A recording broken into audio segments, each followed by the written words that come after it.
En el nombre de Dios y de la patria se abre la sesión. No se preocupe. Ya, muchas gracias a todos por venir. Vamos a hacer una sesión express. Va a durar 1 hora para no suspender y así no perder tiempo. Le damos la bienvenida a nuestros invitados. El acta de la sesión número 58 se da por aprobada por no haber sido objeto de observaciones. Y el acta de la sesión número 59 queda a disposición de las señoras y señores diputadas. No hay cuenta, entero, son cosas de una sesión express. Ofrezco la palabra para varios a los diputados. ¿No hay varios? Sí, yo tengo que cumplir el reglamento. Entonces continuamos con el estudio de las mociones que modifican la ley número 20.234 y para eso vamos a partir escuchando la exposición de doña Soledad Gallardo, que está aquí en la mesa. Soledad Gallardo, bienvenida. Presidenta de la agrupación de loteos irregulares de la ciudad de Temuco. Y la acompañan las señoras Scarlett Beltrán Cava, María Figueroa Muñoz y doña Silvia Garrido Merillanca. Muchas gracias por asistir y por... Son todos de la agrupación de loteos irregulares de la ciudad de Temuco, pero entiendo que va a hablar solo la presidenta. ¿Ah, sí? ¿Se conoce? Bien. Ya. ¿Estamos listos? Voy a solicitar a la dirección que por favor bajen las luces mucho, porque en general cuando pido que bajen las luces, las bajan muy poquito y no se alcanza a ver. Muchísimo más. ¿Más? Sí, que la apaguen las luces. Si no... No pueden grabar. Ya, que apaguen nomás las luces, por favor. No pueden grabar. No, si pueden grabar, si pueden grabar. ¿Cómo no poder grabar? Si estamos de día. Ya, tiene la palabra hasta por 10 minutos. ¿Cómo? Es que eso era antes Yo de que siempre digo, cortaran las uno dice 10, que es una forma de presionar al invitado de que realmente sean 15.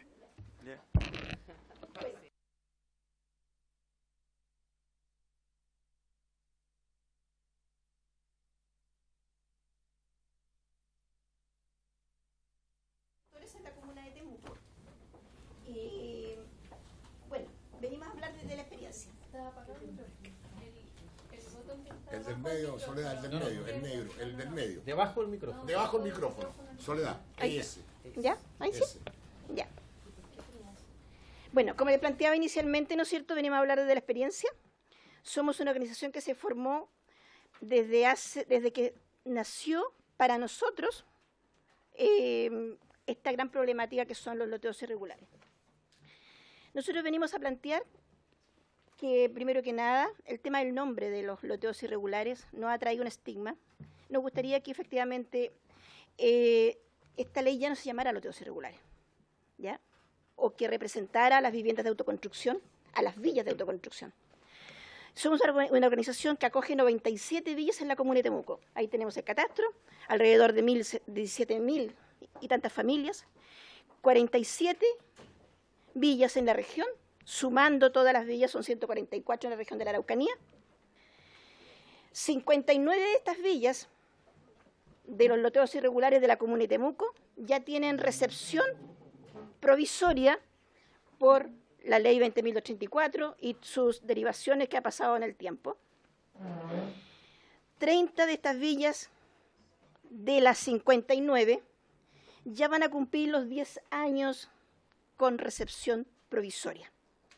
Solamente 5 de estas villas a la fecha se les ha aplicado un proyecto o han sido beneficiadas de un solo proyecto, ya sea de diseño, de ejecución, muy poco. Tenemos 41 villas que tienen agua potable, 41 sin agua potable, ¿ya? 61 villas sin alcantarillado, 32 villas sin alumbrado público, 19 villas sin luz domiciliaria y 85 villas sin pavimentación y aguas lluvias.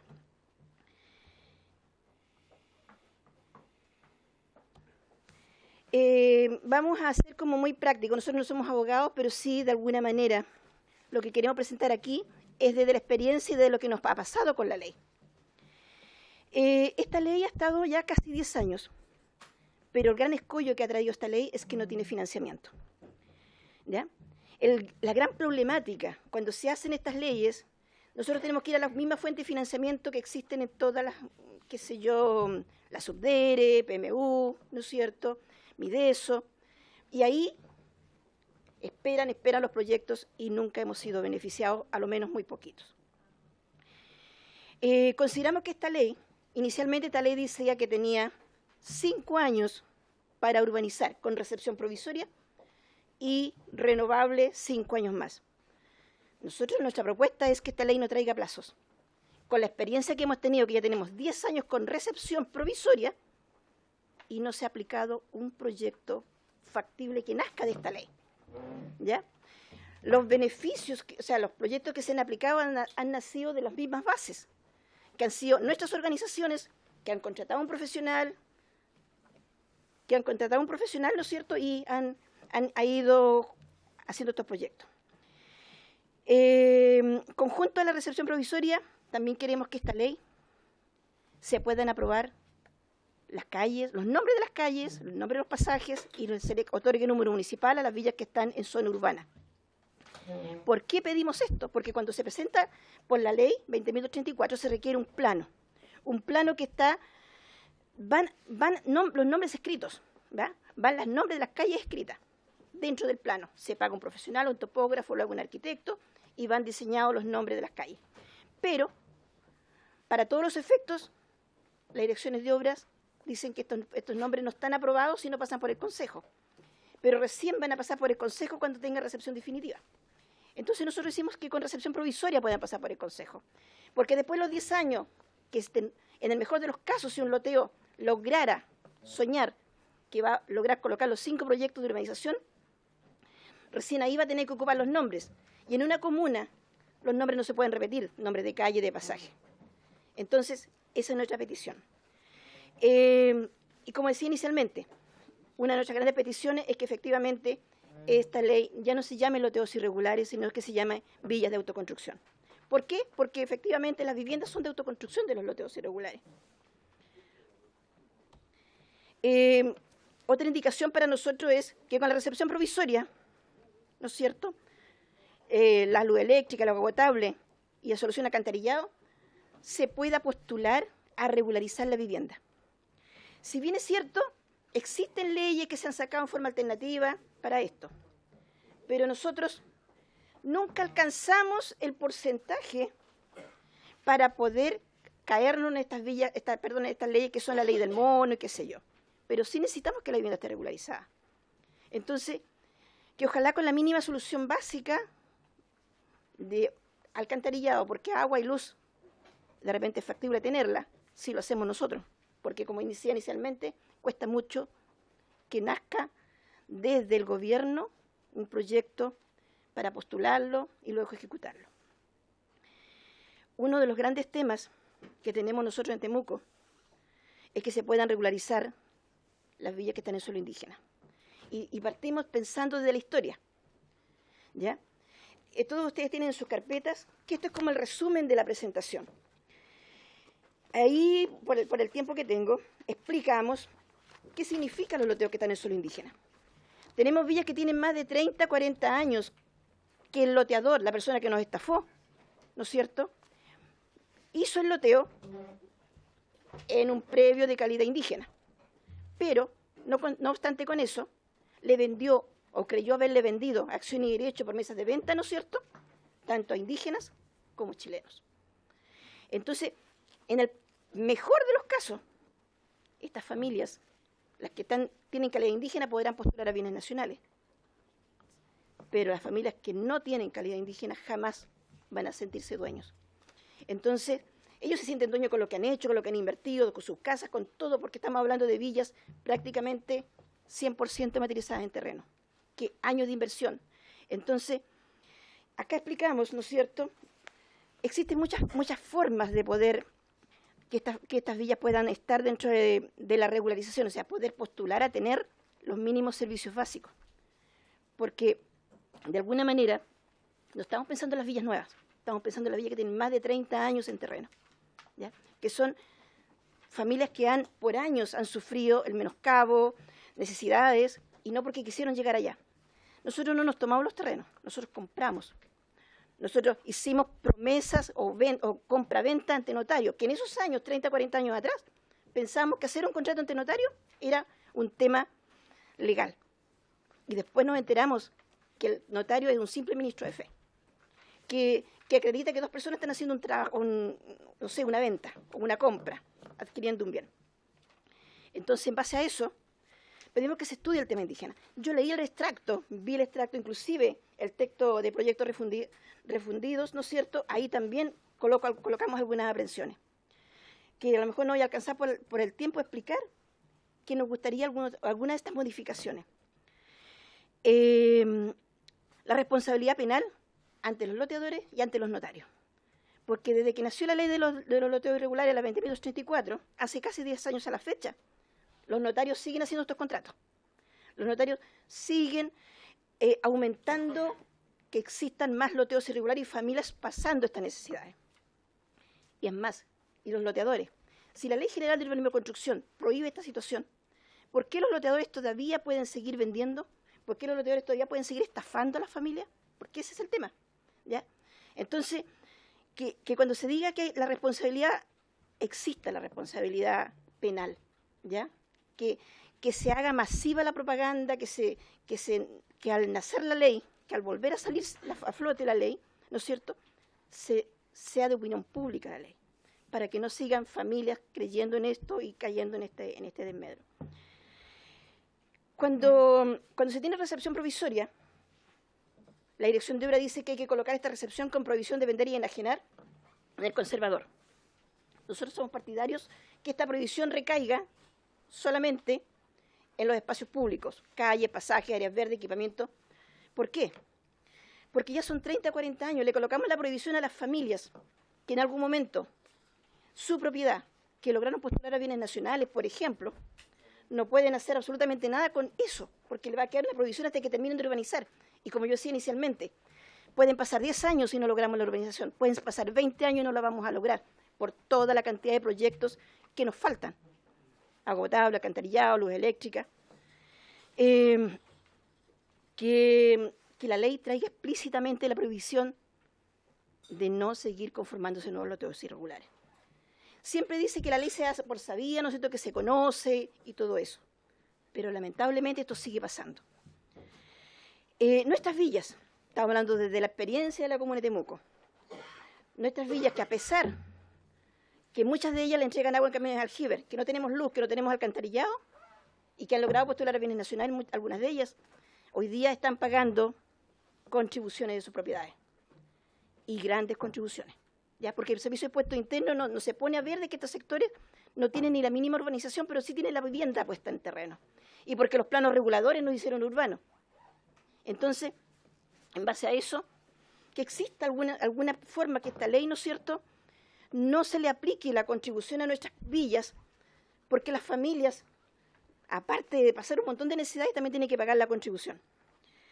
Y una de las cosas muy importantes, al salir esta ley, que los plazos realmente se cumplen en las direcciones de obra y en el MIMBU. Porque cuando uno postula la carpeta, pueden pasar 1 año, 2 años sin que la revisen. E inclusive, el MIMBU dice que tiene un plazo para emitir las rebajas. También se demoran, y se demoran mucho. Hay un tema que nos ha preocupado y nos ha ocupado estos últimos tiempos, desde el año pasado, de febrero del 2018, cuando nació la nueva ley de los APRs. Gran parte de nuestros loteos irregulares, cuando nacieron, estaban muy cercanos a los APRs, y se conectaron de agua potable rural. Hoy día estamos en zona urbana.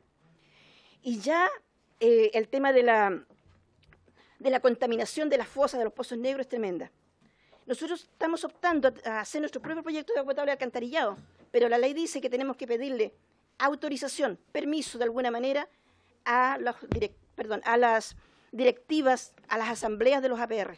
Si no existe este permiso, esta desconexión, lamentablemente los vecinos van a estar eternamente conectados a una APR que no les va a dar alcantarillado jamás y que no vamos a lograr la urbanización en zona urbana. Entonces, en base a eso, justamente, que se pueda vincular, que se pueda hacer algo respecto a la ley de los APR, para que nosotros sí podamos, de alguna manera, si tenemos el proyecto de urbanización, y poderlo aplicar en terreno, porque la ley dice que ahora los APR pasan a ser como concesionarios del espacio donde tienen ellos. Y nosotros los loteos irregulares, en esta situación. Nosotros no nos conectamos, no somos socios fundadores, somos socios que inclusive hicimos todo y nos llegamos a conectar a la PR. Todo lo que existe dentro del tema agua en nuestras villas ha sido financiamiento de nuestra propia gente. El APR no puso un peso en nuestros sectores. Nosotros solo nos conectamos. Y claro, nosotros somos usuarios, no somos socios. Entonces, desde esa perspectiva, que se puede hacer algo. Perdón. Estamos en el tiempo. Dentro de lo otro, que la ley traiga la prohibición, como decía, ya, eso es que estamos tratando aquí, no tengo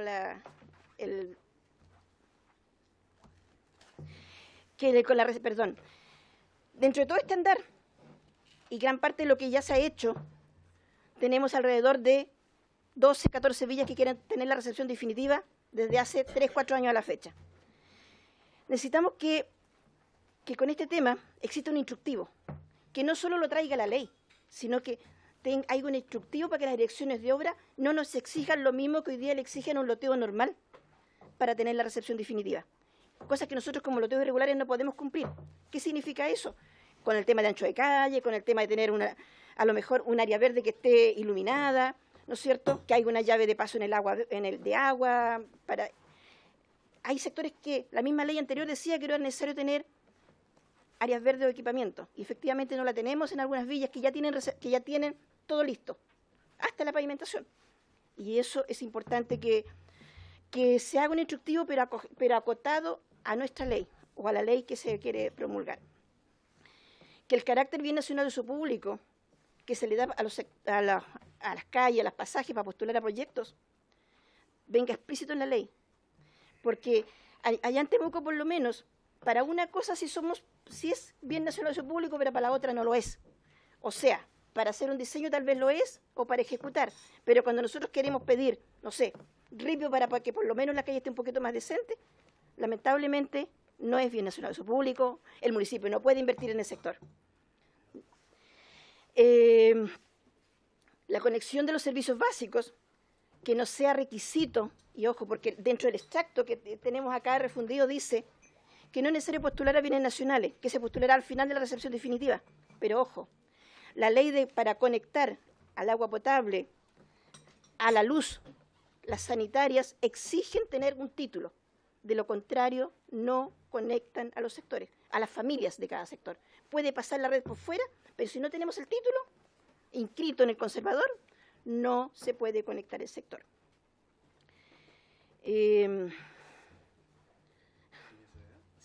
Sí, que no, estoy con el tiempo encima. Está con el tiempo encima. Quisiera, bueno, sé que el tiempo es muy poco, me habría gustado poder importar más porque venimos de lejos. Sabemos que hay muchas cosas que esta ley, ojo, por eso la tenemos acá, no funciona 100%, ¿ya? Yo sé que hay mucha ilusión en los sectores que nunca se ha, no se ha aplicado esta ley. Pero nosotros, sinceramente, esta ley a nosotros nos sirvió para ser reconocidos los loteos irregulares, ¿ya?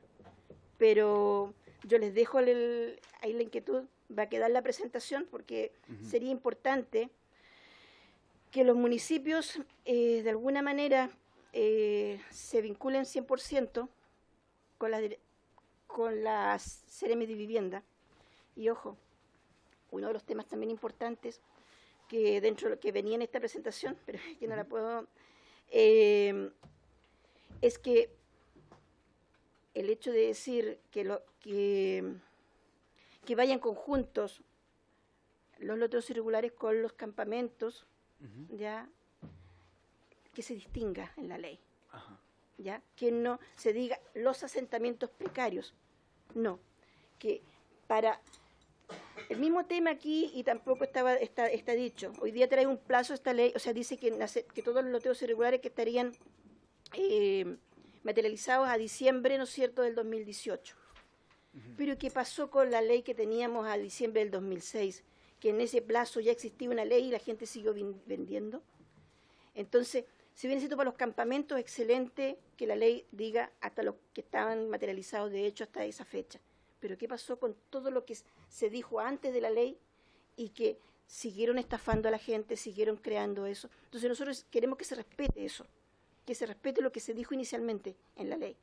Porque de lo contrario va a ser mucho más trabajo para los municipios. Nosotros mismos, 97 lo tenemos en la comuna de Temuco y casi 35 nuevos, ¿ya?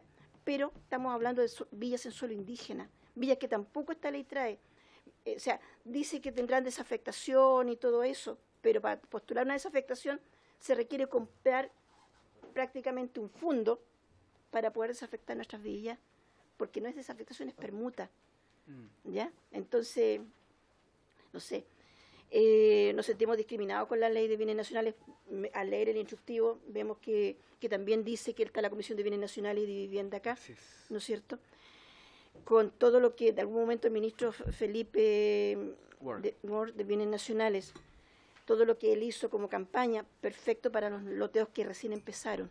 Pero nosotros en Temuco nos sentimos discriminados, porque los servicios públicos, los municipios, Bienes Nacionales, no nos quería acoger. Nosotros tuvimos que hacer fuerza para que nos vuelvan a acoger, ¿ya? Porque nos hizo el distingo. Aquellos que estaban por la 20.084 pueden seguir trabajando, aquellos podían seguir postulando bienes nacionales. Perdón, lo último. Resulta que el serio aprueba viviendas con todo lo que cumple la norma, pero muchas veces lo hacen atrás de nuestros loteos irregulares, ¿ya? Atrás, en Temuco pasa eso. Adelante un loteo irregular, atrás una vivienda, villas por el Servio. Y resulta que estas villas por el Servio, la única interconexión que tienen es por nuestras calles. O sea, pasan por nuestras calles. ¿Y qué significa eso? Nos exigen ahora cumplir con anchos más grandes de calle, anchos más grandes de pasajes, y resulta que la propiedad al vecino ni siquiera hay expropiación, ¿ya? Se le reduce en 100% y tiene que ceder. Villas que estamos hablando casi 40 años y llega una villa de 2 años que el Estado nos exige que estas villas, nosotros tendremos que ceder para que la calle se transforme en una vía más grande y poder ser postulada a pavimentación. Tenemos muchos temas que lamentablemente yo sé que por el tiempo me habría gustado venir a que me escucharan por mucho más tiempo porque son muchos los temas. El mismo hecho que, por ejemplo, hay organizaciones que presentaron una recepción provisoria con una organización y llegan nuevas organizaciones al mismo sector y ya el loteo con recepción, ¿no es cierto?, es desplazado por otros sectores que se conforman organizaciones al amparo del municipio y que sin embargo nos hacen retroceder en todos los avances y ni siquiera son propietarios en el sector. Entonces también es importante que se pueda ver. Es una pena, agradezco el espacio.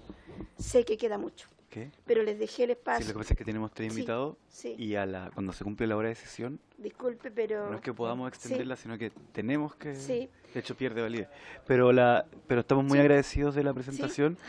Le pido disculpas a los otros invitados porque extendimos esto un poco porque viene de Temuco, ¿cierto? Que es muy lejos, que es difícil que vuelvan a venir, pero su presentación va a ser incorporada y va a ser enviada por correo a todos los diputados.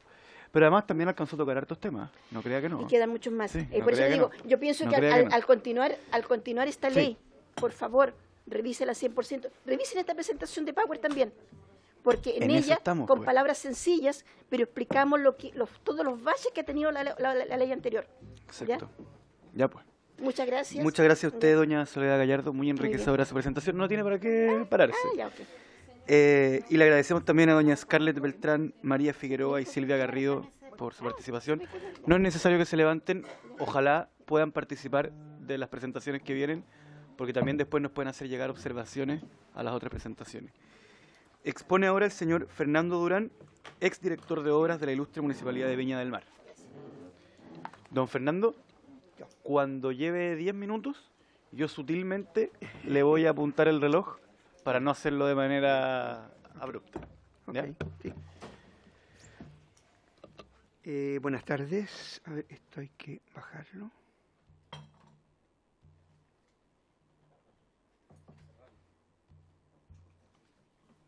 ¿Dónde se cierra esto, perdón? Ah, ahí, ya. Gracias, gracias, gracias.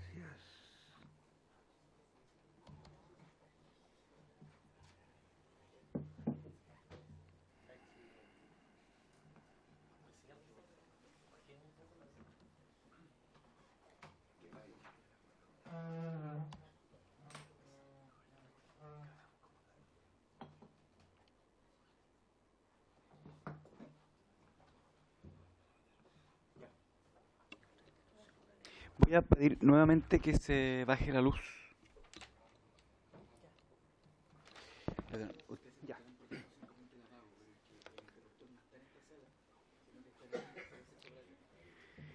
Buenas tardes. Yo sé que el tiempo es muy corto y el tema es muy complejo.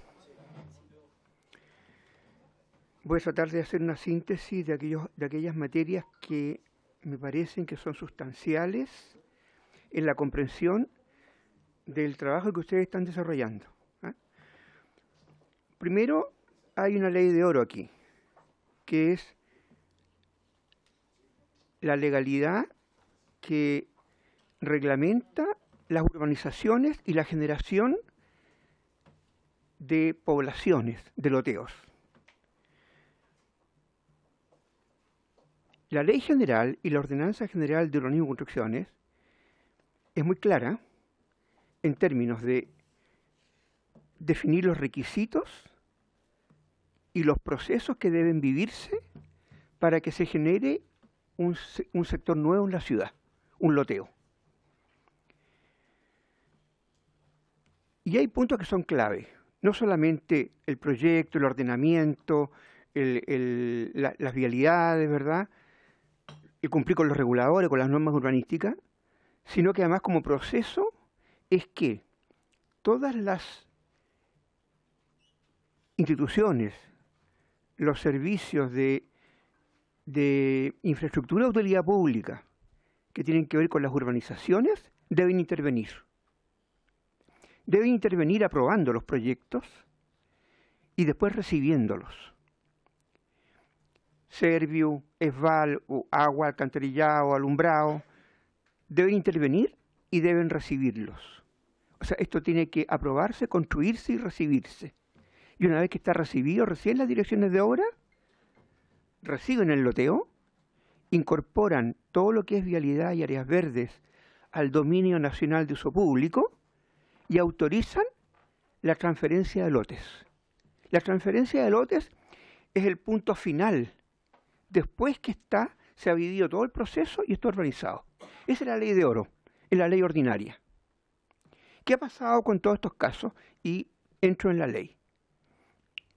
Históricamente, aquí hay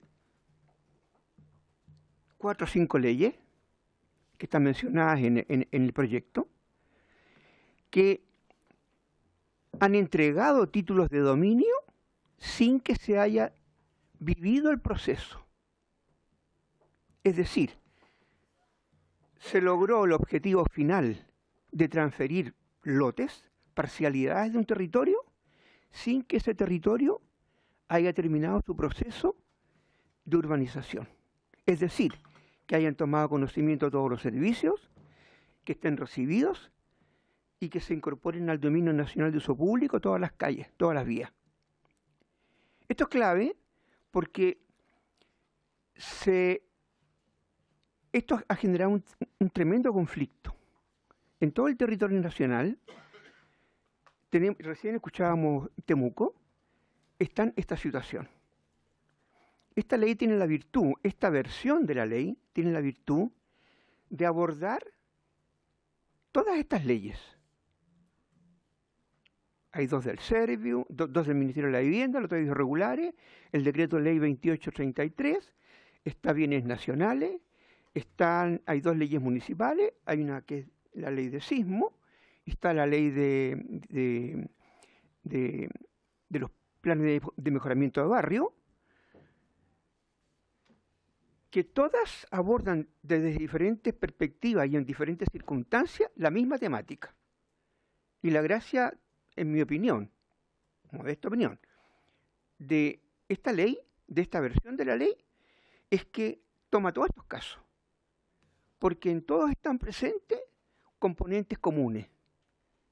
Es decir, hay predios enajenados,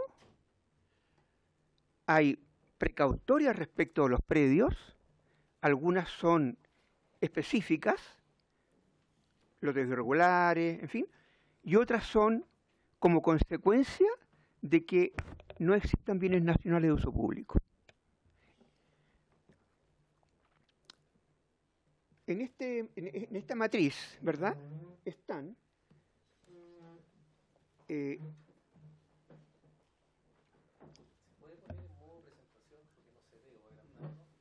no sé, modo presentación, ¿qué es eso? Que ocupe toda la pantalla. Es un botón. Sí. ¿Sí? Que ocupe toda la pantalla porque así no se ve. Sí. Ah, bueno. Anótame todas las cosas. Tengo parado el tiempo, no se preocupe. Así que todos así. Eso es magia. Tiene parado el tiempo, sería extraordinario. Montó el crono. Supongo que no vamos a votar hoy día. No, para que dejen claro. Ya, por eso, pero es que como de acuerdo que... Hay más, claro. ¿Para hoy? Una más. Pero es que lo recortamos porque a las 3:30 tenemos que ir. Pero yo creo que alcanzamos. Llevamos en la mitad. Ustedes se dan cuenta. Aquí tenemos en vertical 1, 2, 3, 4, 5 columnas. Voy a solicitar que bajen más la luz, por favor. Tenemos 5 columnas. Primero, el dominio original. Después, si hay transferencias de lote. Después, la calidad jurídica de las vialidades. Situación actual del proceso y razones por las cuales no se ha perfeccionado el proceso. Ustedes tienen primero la ley de situación irregular. La ley 16.741. En esta ley interviene el Ministerio de la Vivienda a través de un decreto supremo declarando lo que debe regular un sector. Los lotes, ¿hay transferencia de terrenos? Sí, hay transferencia de terrenos. ¿Las calles son públicas? No. El actual proceso está detenido, prácticamente detenido. En la ley De catástrofe. de sismos, la ley de sismo que viene a continuación, de catástrofe, esa ley, fíjense que tiene un... Está apagado. Todo de nuevo. Esa ley tiene la virtud de que si bien es imperfecta en el proceso de confección de los planos, tiene la virtud de que una vez aprobado por decreto alcaldicio,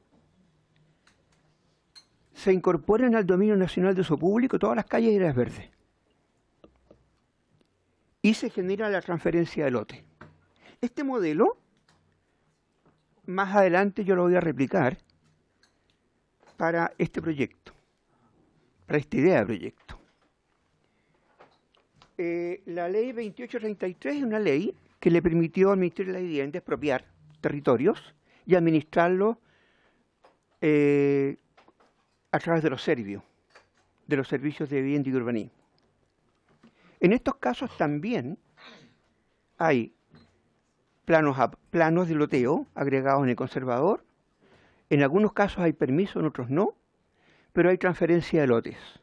Esta ley en particular permite hacer transferencias y le dice al conservador, lo obliga a inscribir, los libera de derechos de los conservadores, pero las calles siguen siendo privadas, porque tienen que seguir el proceso normal de urbanización y de recepción. Un periodo importante de la vida de esta ley es que se entendió o se presumió por los serbios locales que en realidad no debían pasar por las direcciones de obra. Sin embargo, intervino el Ministerio de la Vivienda a nivel central y la Contraloría General de la República, estableciendo que en realidad no estaban liberados de cumplir con todos los procedimientos. Entonces tenemos ahora vastos sectores en que están los planos en el conservador, están entregados todos los títulos de dominio y las calles siguen siendo privadas. Vamos a ver después los efectos que tiene la ley de loteos irregulares, la 2833, que es la verdecita que viene a continuación. Después viene la ley de bienes nacionales, la ley 2695. La historia de los territorios y de las instituciones ante la ineficacia que han tenido para resolver el problema de fondo, han impelido a las comunidades a recurrir a bienes nacionales, haciendo uso de esta ley. En un periodo fueron las cooperativas de vivienda, cuando fueron a las liquidaciones, y otras leyes de este tipo en que también han intervenido. ¿Qué significa eso? Significa que hay un territorio en que bienes nacionales entrega títulos por la posesión de la pequeña propiedad, pero todas las franjas destinadas a vialidades siguen siendo privadas. Es decir, hay un factor común en todas las que hemos visto, en que las vías son de dominio privado. Salvo ley de sismo. Salvo ley de sismo. La ley 18.138, que es la ley que permite los planes de mejoramiento de barrio, esa tiene sus propias reglas, tiene que seguir los procedimientos y muchas veces se ven impedidas de terminar los procesos por las complejidades que importa el territorio a seguir con los procesos. Entonces también se produce el hecho de que en parte hay vías que son privadas y en parte hay territorios que están congelados sin poder transferirse. Después vienen los denominados campamentos y zonas rurales, ¿verdad? Que en realidad son capítulos nuevos y que, en mi opinión, en lo que importa, debiera seguir la suerte de lo que plantea en general esta ley.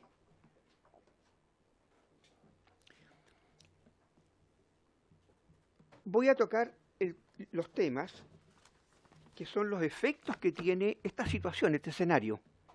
Este escenario es nacional. Importa un gran volumen de familias y viviendas y territorios de las ciudades. Son territorios que están congelados, prácticamente. Si bien hay títulos de dominio que han sido entregados, el hecho de que las vialidades no sean bienes nacionales de uso público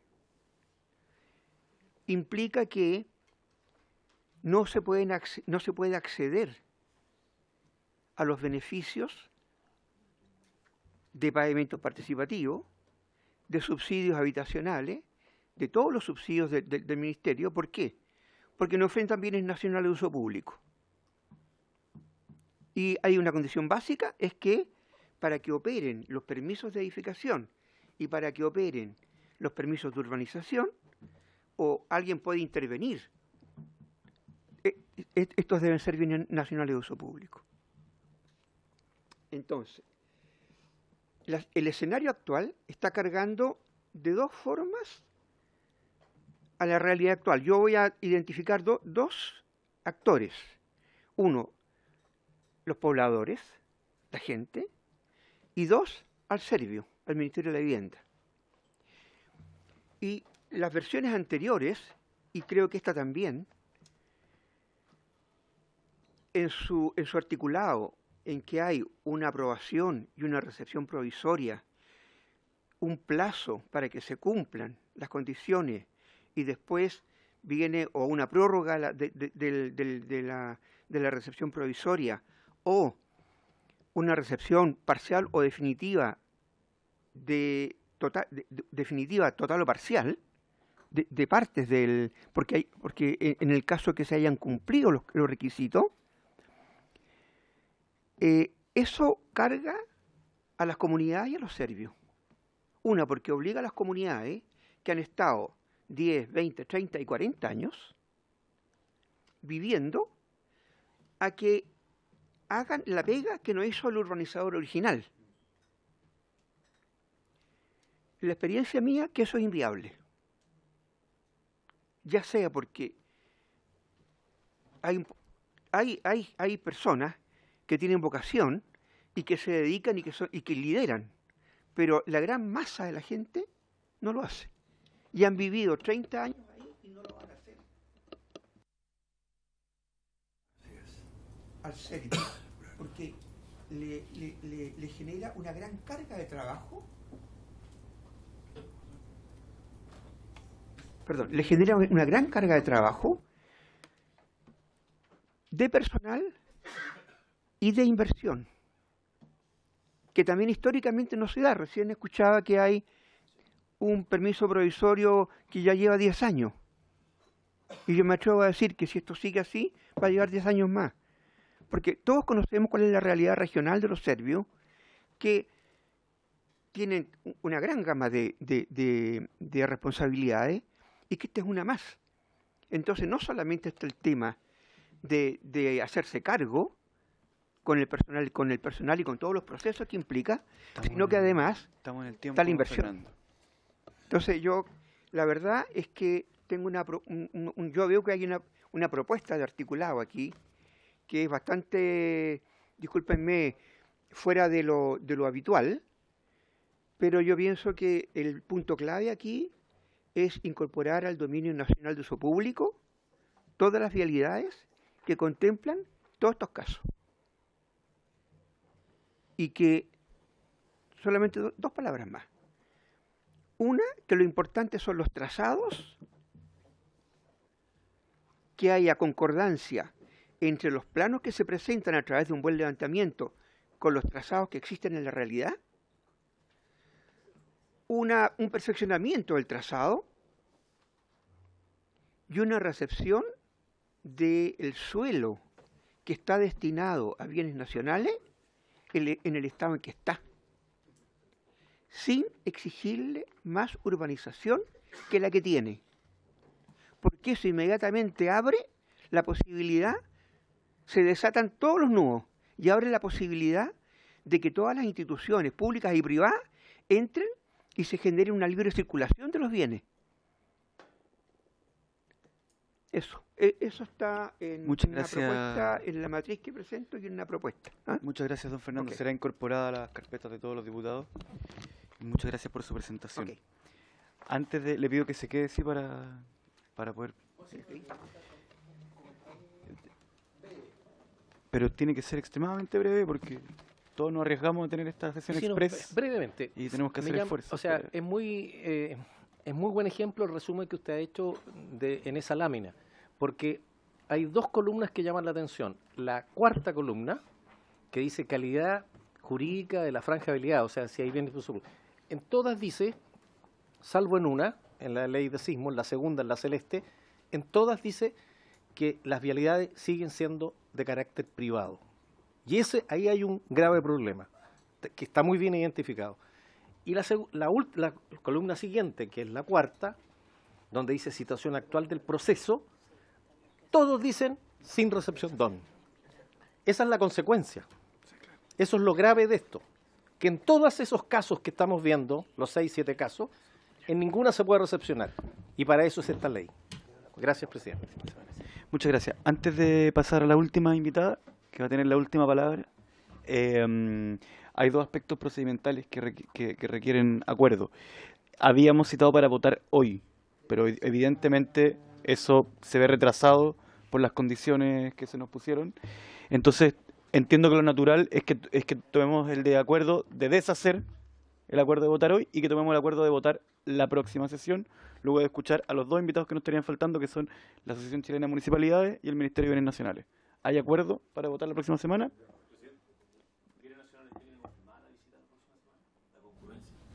No. Porque yo creo que es fundamental escuchar Lo que pasa- a ellos. Lo que pasa es que los teníamos citados para hoy día y les pedimos que se corriera, porque esta sesión es muy corta. ¿Pero estamos de acuerdo con votar la próxima semana? Sí, de acuerdo. En general. Sí, en general, por supuesto. Y en segundo lugar, quería confirmar la fecha. La semana pasada tomamos el acuerdo de hacer una sesión un lunes, dijimos a primera hora, en la Villa Montero, que es la famosa villa que está completamente rodeada de guetos verticales, y quería proponer que fuera el 4 de noviembre a las 9 de la mañana, que tomemos esa fecha y hora como acuerdo. Lunes. ¿Les parece? 9 de la mañana.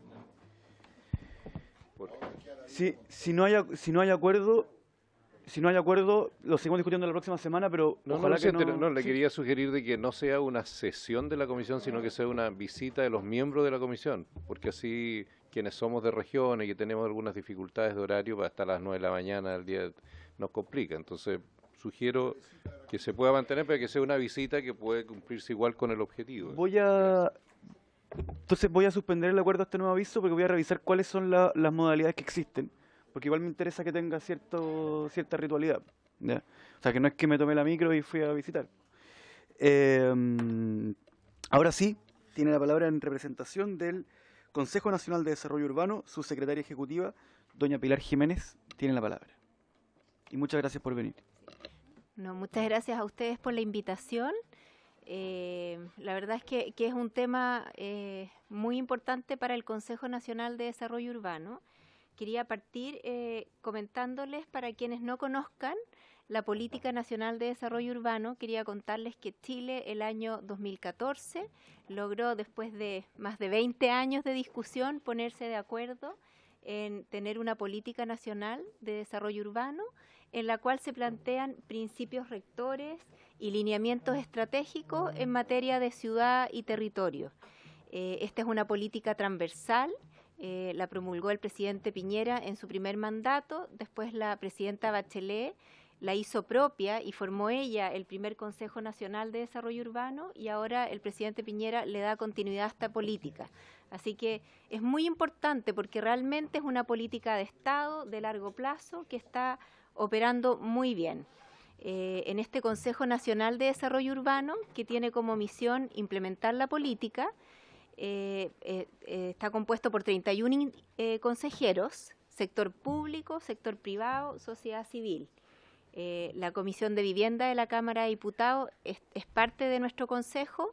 El diputado Jarpa participó varios años y ahora estamos con el diputado Winter integrando nuestro consejo. Y para nosotros, esta es la política, les traje una muestra, es como la Biblia, ahí están los principios orientadores, y es cuando tenemos temas como el de este proyecto de ley, nosotros nos vamos a ver qué es lo que dice la política al respecto. Entonces, les voy a comentar, esto es del proyecto de ley que ya ustedes lo conocen, pero la política lo que plantea es, como objetivo principal, generar condiciones para una mejor calidad de vida de las personas, entendida no solo respecto de la disponibilidad de bienes o condiciones objetivas, sino también en términos subjetivos, asociados a la dimensión humana y relaciones entre las personas. Para lograr este objetivo, la política plantea 170 lineamientos en total. Hay muchas aristas del desarrollo urbano en las cuales se dan lineamientos, pero hay uno que me parece súper relevante, que es el primero, el 1.1.1, que es el de garantizar el acceso equitativo a los bienes públicos urbanos. Ese es de los primeros objetivos de la política, y básicamente se refiere a qué bienes públicos se refiere la política. Se refiere a espacio público, conectividad y acceso a medios de transporte, áreas verdes, equipamiento urbano de seguridad y telecomunicaciones, deporte, cultura, salud y educación. Para la política, estos son los bienes públicos, y todo lo que haga el Estado tiene que orientarse a que toda la población tenga acceso a estos bienes. Dentro de este tema es muy importante medir ¿ya? Y es algo que el Consejo ha estado trabajando. Cuando decimos garanticemos el acceso a bienes públicos, bueno, pues bien, hay que medir qué está pasando con la población y cuántos de ellos pueden estar o no accediendo a estos bienes públicos. Para eso el Consejo Nacional de Desarrollo Urbano, junto con el Ministerio de Vivienda y junto con el INE, han puesto en marcha un sistema de indicadores y estándares de calidad de vida urbana que se llama CIEDU, está en la página ciedu.ine.cl, donde es un repositorio de datos que le permite a las distintas instituciones, incluso a los organismos ciudadanos, ver en mapas cómo están cumpliéndose estos estándares de calidad de vida. Y les quise mostrar esto porque creo que el esfuerzo del Estado va en esta línea. Aquí la misma política dice, fijar los componentes, características y estándares mínimos de calidad y cobertura para los bienes públicos urbanos. O sea, es rol del Estado que nuestro país vaya creciendo y mejorando en cuanto a sus estándares. Dice también que esta definición de estándares tiene que reconocer las particularidades locales y la diversidad territorial. Y también que, una vez fijados los estándares, hay que aplicarlos y irlos alcanzando en forma gradual, poco a poco, a medida que el país vaya teniendo más recursos, ¿ya? Entonces, digo eso para decir, tal como decía el exdirector de la Municipalidad de Viña del Mar, esa es la regla general, hacia allá debemos apuntar, a que cada cosa que se construye en la ciudad vaya teniendo buenos estándares. Y que seamos equitativos en que todos los proyectos vayan alcanzando esos estándares. Ahora, ¿qué nos dice la política respecto a los asentamientos irregulares?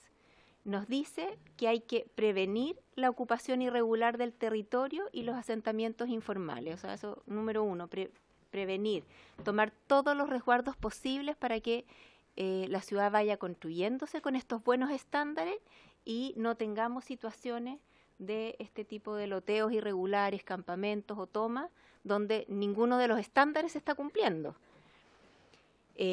Así que bueno, eso es como postura, declaración de principio, digo yo, pero la misma política nos dice que al mismo tiempo hay que revertir los casos existentes.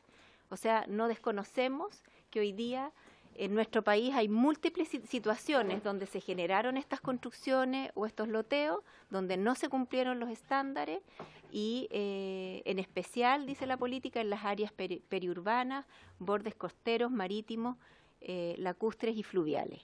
Entonces, aquí es cuando nos preguntamos qué opciones hay para revertir los loteos, las situaciones irregulares que ya se han producido. Y hay básicamente dos estrategias. Se relocalizan, o sea, las familias que viven en esos lugares, el Estado las apoya para poder localizarlas en otro lugar, o bien se las apoya para instalarse en ese mismo lugar, formalizar su asentamiento, básicamente radicar. ¿Ya? Entonces,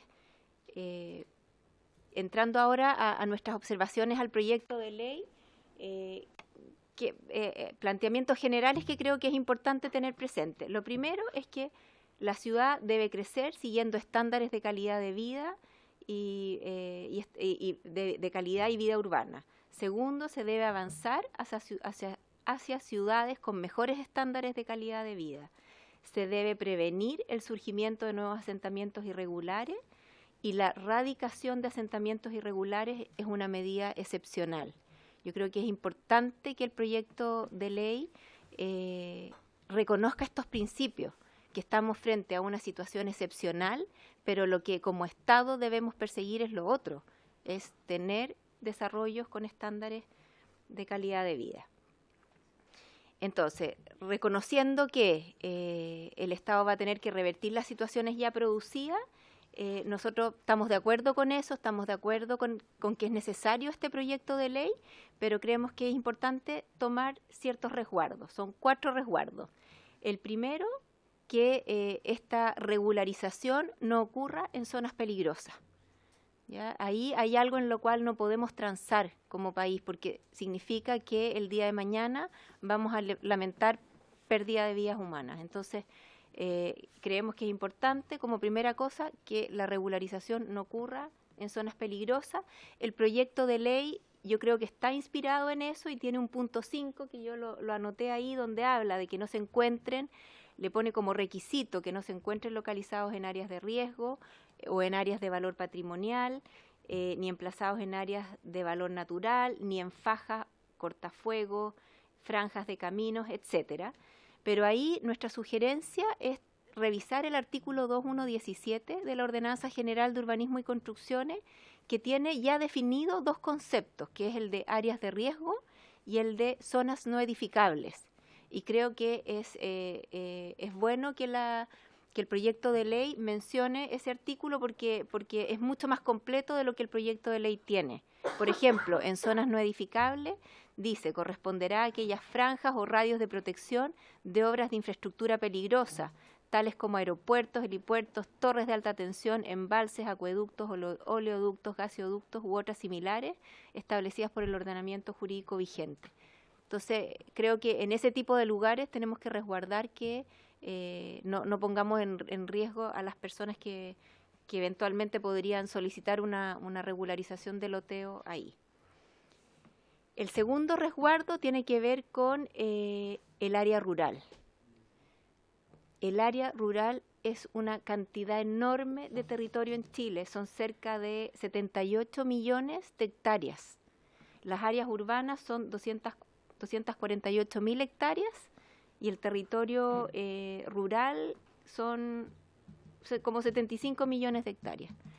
Entonces, es un área muy desconocida, no tenemos idea qué hay en el territorio rural para poder regularlo en una ley de nivel nacional. Y además que el área rural no está normada en su gran mayoría por instrumento de planificación. La ley, nosotros vemos que se resguarda mucho en lo que dijo el instrumento de planificación, pero en la gran mayoría del área rural no hay un instrumento de planificación. Por ejemplo, que define un área de riesgo. Las áreas de riesgo se definen cuando hay un instrumento de planificación y en el área rural no hay instrumentos, entonces no va a estar definida el área de riesgo. Por lo tanto, creemos que estamos de acuerdo con que es necesario subsanar las situaciones existentes, pero en un territorio controlado como es el área urbana o de extensión urbana, como lo dice el proyecto de ley, pero el proyecto de ley además incorpora el área rural. Un tercer resguardo que creemos es que no debe incluirse a la segunda vivienda. ¿Ya? Hay loteos irregulares gigantescos de segunda vivienda.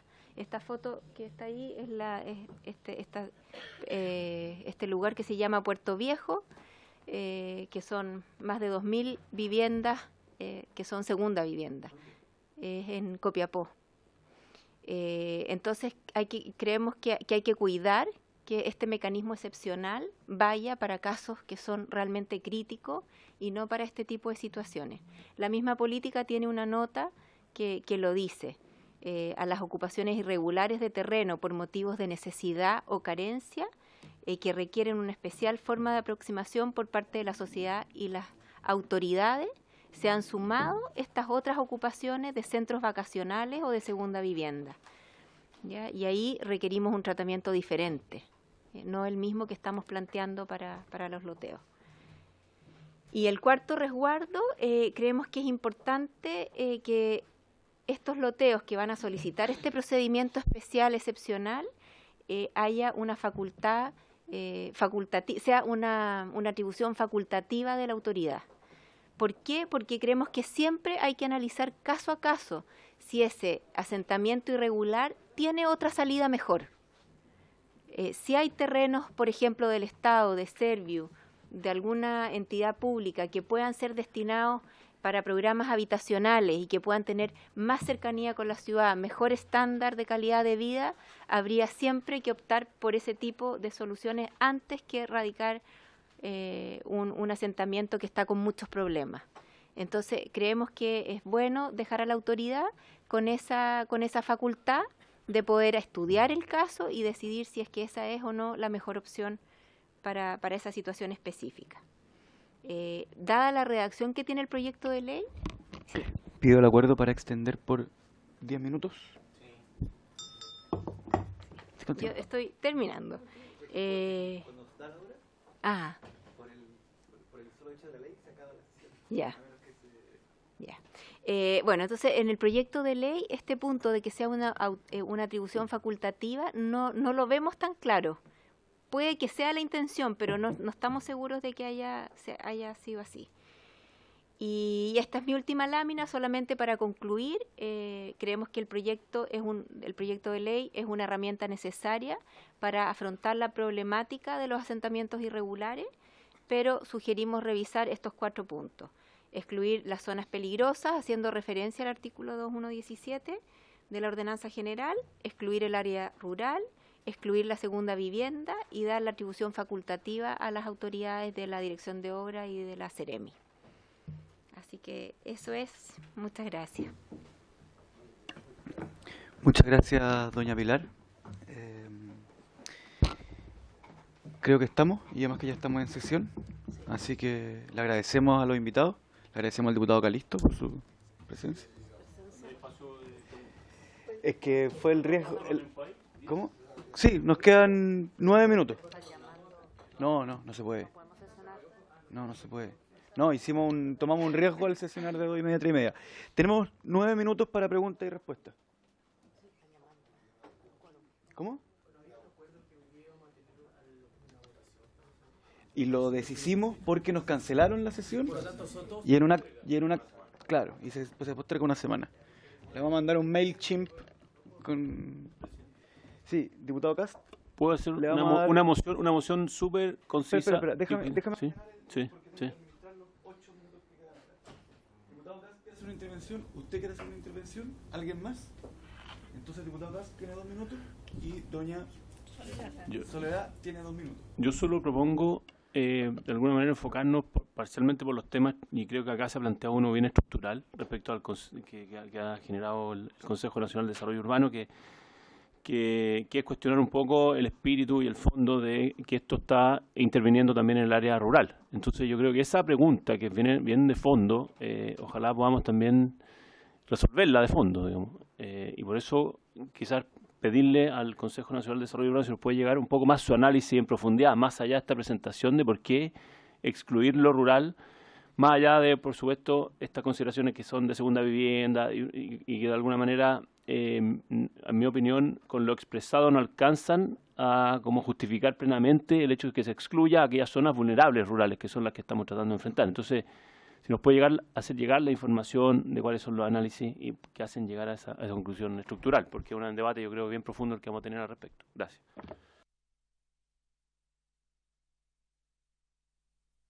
Soledad, tiene la última palabra. Bueno, dentro de lo que he escuchado en las otras presentaciones, se veía el tema de bienes nacionales, pero yo considero que es fundamental poder, sí o sí, en los loteos irregulares antiguos, ¿no es cierto?, que las familias puedan también, en paralelo, postular por el decreto ley 2695 y también al mismo tiempo tener recepción provisoria. Por lo que explicaba dentro de mis argumentos, que la familia, independiente que se haga un proyecto de urbanización, lo que fuere, agua, luz, alcantarillado, las empresas sí o sí exigen que la familia tenga título inscrito. Entonces, independiente, como decía acá el ex director de obra, que resulta que los espacios siguen siendo privados y las familias tienen título, tienen propiedad inscrita, pero gran parte de los lotes regulares de nuestra comuna, de Temuco, la gente postuló a bienes nacionales para sentirse señor y dueño, porque el loteador estaba volviendo a vender, porque el loteador no le estafó y resulta que después quería quitarle, pagando, estamos hablando 10, 20 años atrás, pagando 12, 15 millones de pesos, 8 millones, depende del lugar. Y no es segunda vivienda, es la vivienda que tienen para vivir, donde en esos años no estaba la oferta programática que hoy día tiene el Servio para postular innumerables formas de tener su propiedad única. Entonces, consideramos que se puede ver, ya que acá están ambos juntos. Yo pertenezco también al Consejo de la Sociedad Civil del Ministerio de Bienes Nacionales. Considero que es muy importante que la gente de los loteos irregulares puedan en paralelo postular a bienes nacionales y postular a esta ley. ¿Por qué razón? Porque de esa forma se complementan el hecho si quieren invertir en hacer proyectos para mejorar la calidad de vida de los vecinos, para que tengan sus servicios básicos mínimos. Eso. Muchas gracias. Le damos las gracias a doña Soledad, a don Fernando y a doña Pilar por su participación y a los diputados y diputadas por haber hecho este esfuerzo de esta sesión express para no perder tiempo. Muchas gracias. Y por haberse cumplido el objeto de la sesión, esta se levanta.